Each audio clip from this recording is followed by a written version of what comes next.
আজকে আমি চাদা মাছের একটা সিম্পল রেসিপি নিয়ে চলে এসেছি আপনাদের কাছে। দেখুন আমি এরকম সাইজের চাদা মাছগুলো নিয়েছি 750 গ্রাম। এবার আমি চাদা মাছটা কেটে নেব, আপনারা দেখতে থাকুন। এটা আমি চাদা মাছটা কেটে নিচ্ছি। চাদা মাছটা আমি আলু আর শিম দিয়ে সিম্পলভাবে রান্না করব, যাতে বাচ্চা বড় সবাই খেতে পারে, কোনো অসুবিধা না হয়। চাদা মাছটা আমি এক এক করে সব চাদা মাছগুলো কেটে নেব। আমরা মাছটাকে নুন হলুদ মাখিয়ে রেখেছিলাম, তারপরে মাছটাকে আমরা একে একে আস্তে আস্তে করে ভেজে তুলে নিয়েছি। এবার আমরা কড়াইতে দিয়ে দেবো আর একটু তেল দিয়ে, তেলটা গরম হয়ে গেলে দিয়ে দেবো কালো জিরে ফোড়ন। কালো জিরেটা শুনেছি অনেক রোগের করে, ওষান কাটায়, ওর জন্য কালো জিরেটাই আমি বেশিরভাগ তরকারিতে সোমবার দিই। কালো জিরেটা দিয়ে দিলাম। এবার আমরা আলু আর শিমটা হালকা লাল করে ভেজে নেব।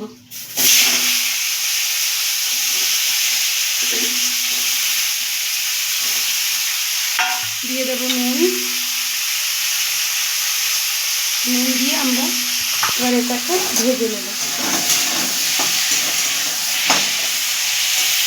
এবার আস্তে আস্তে মিডিয়াম আঁচে দিয়ে এটাকে আমরা ঢাকা দিয়ে ভাজা হতে দেবো। দেখুন আমাদের শিম আর আলুটা ভাজা হয়ে গেছে। এবার আমরা দিয়ে দেবো আদা আর কাঁচা লঙ্কা বাটা দিয়ে এটাকে একটু নাড়াচাড়া দেবো।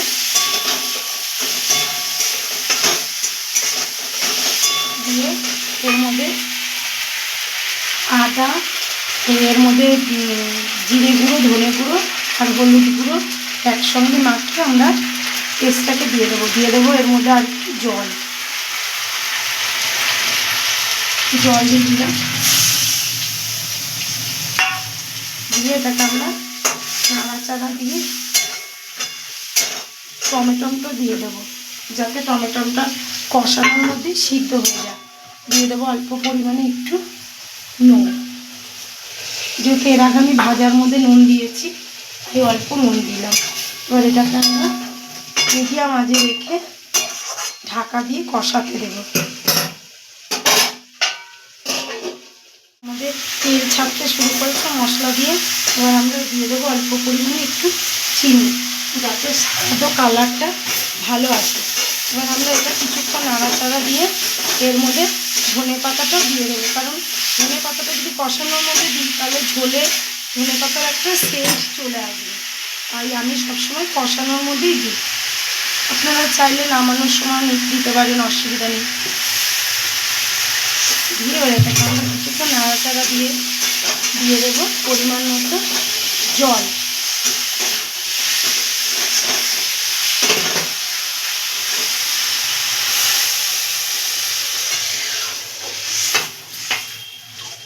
এবার ঝোলটা ফুটে গেলে আমরা একে একে মাছগুলো এর মধ্যে ছেড়ে দেবো। বক করে ফুটছে, এবার আমরা মাছটাকে আস্তে আস্তে এক এক করে ছেড়ে দেব। ছেড়ে দিয়ে এটাকে আমরা মিডিয়াম আঁচে দিয়ে ঢাকা দিয়ে দেব।